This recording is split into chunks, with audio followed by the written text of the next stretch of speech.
Okay, so this is your main screen. If you arrow down, you'll see your orders and your SmartShip. If you click on SmartShip,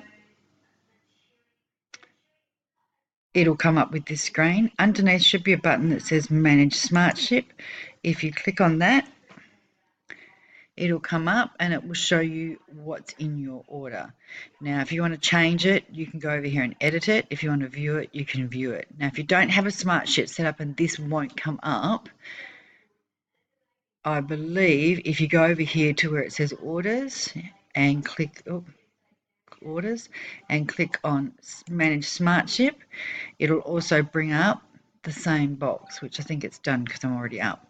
So that's how you do that. If you want to place a manual order, go into orders, place an order, and that way you can place a manual order and that will be done straight away, and your SmartShip won't run this month, but you're probably better off setting up your SmartShip for tomorrow, and that way it will run. If you have any problems, please let me know.